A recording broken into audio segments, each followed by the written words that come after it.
Alrighty guys, what is up? Welcome to a new series by LD7 called Candy Box 2, and we're going to be taking a look at the game Candy Box 2.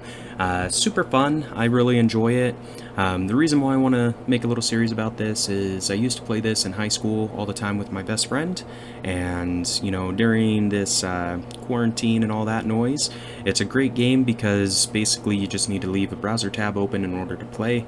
And yeah, it's kind of similar to like a cookie clicker type game where you generate candies every second, so like you get a candy every second. Sure, that's pretty cool.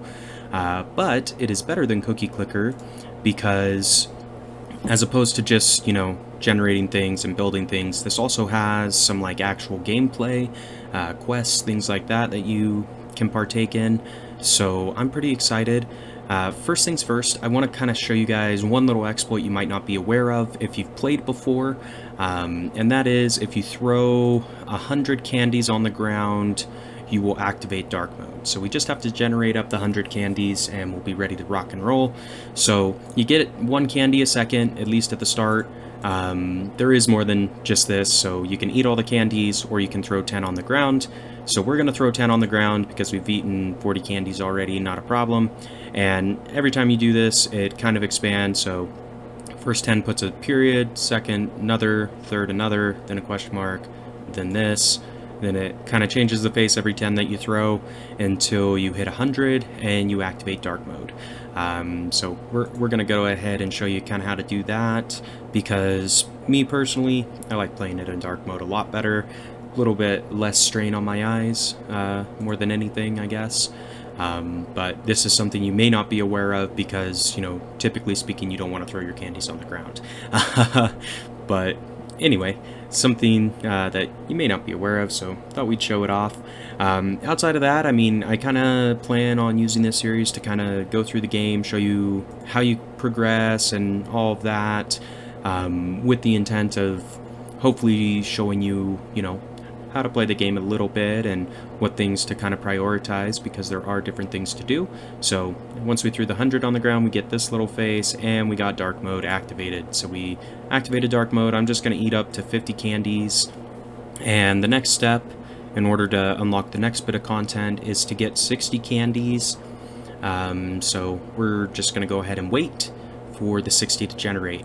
So this game, kind of similar to Cookie Clicker, assuming you don't clear out your cache and cookies from your web browser, when you come back to the web address for Candy Box 2, you will basically load in your game. You can manually export a save file if you want and then load it back in after. It just kind of depends on how you're utilizing your computer, but anyway, that's kind of how that piece works. You can always restart your game. Not a big deal. We're not going to do that yet, just because we just started, right? So we're at 50 candies. We got 9 more seconds. Then we'll be able to buy our first Lollipop is what gets unlocked. So we'll kind of talk about that. So we got 60 candies, and we've got this candy merchant here. Hello, I'm the candy merchant. I would do anything for candies. My lollipops are delicious. So we can buy a lollipop for 60 candies. So we bought one lollipop. Great. And I think we just need to buy a couple more lollipops, if I'm not mistaken. Eventually you do unlock more content, so no worries on that. There are like little hidden things as well.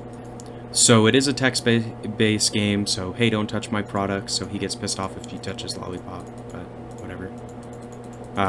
But there are little Easter eggs, I guess you would call it. Hey, you touched my hat. Damn right. Oh, I'm tickling you, huh? I give you 100 candies. Oh, cool. So I didn't know that. So if you click on his hat 4 or 5 times, you get 100 candies. And what we want to do with our 150 is buy the wooden sword, because that unlocks the next little piece of the game, which is the quest tab. So we've got an inventory now with our sword, our candy box where we get our candies and lollipops, and now we can go on quests. So you can go on an epic quest. We only have the peaceful forest unlocked, but let's go ahead and do that. So basically the way these work, you're the little character that moves across. These are just trees, so this one you can't actually die on, but you do actually fight enemies once you get to the other levels.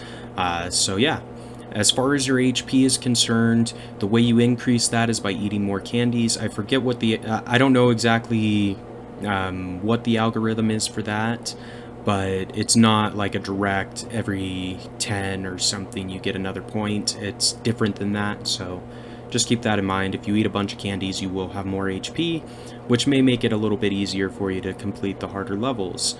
I'm sure you also noticed the candy merchant, after we bought the wooden sword, had a copper sword available for us at 300 candies, so we're going to save up and try to buy that. And then we probably are going to want the sword after, but we got 11 candies and we found a key, so that's great. So we've got this key here, and that gives us a Lollipop Farm. So if we go back to our candy box, we now have this little Lollipop Farm. You can change the symbol by clicking in here, and you can plant one lollipop, so one lollipop per day now. So that's cool. I'm gonna buy another 2 lollipops and plant them. And kind of the goal for this is I want to get it to where I get a lollipop in like the minute category. So I forget exactly how many you need, but anyway, that's kind of the plan. So I'm going to go through the peaceful forest again. The reason why you want to do the quest, not only do you get a little bit of candies while you do them, sometimes they will spawn a chest, and if you open that chest and survive the map, you'll get a bunch of candies. Like normally it's a few hundred, somewhere in there. Sometimes it's more, sometimes it's less, it just depends, but it's all RNG based. So anyway, another thing to mention, you can take a look at the actual source code if you want, and things like that. They've got frequently asked questions, credits, all that noise.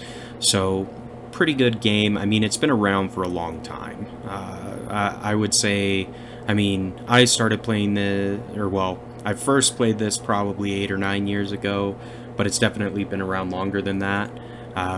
So it's devved pretty well, in my opinion. So anyway, thought we'd show it off. So as you can see, that CHS, that's right there, is a chest. So it has more health than the trees, obviously. Once we break it, we'll get a bunch of candies, so we'll see how much we get.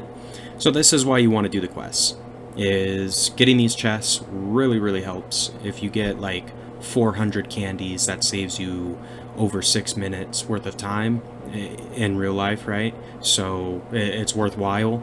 So let's see how much we get. So we have 1 candy before opening it. See where it pops up to.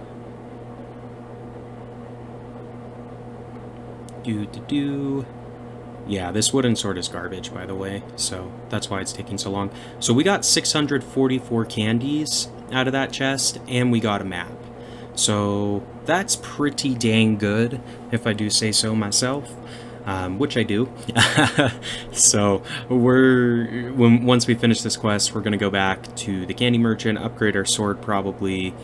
And then we also could buy some more lollipops and try to increase that production a little bit, because once you start producing lollipops fast enough, you won't have to buy them anymore, and you can just keep planting them, and it kind of snowballs away, similar to like a cookie clicker type metagame, I guess you could say.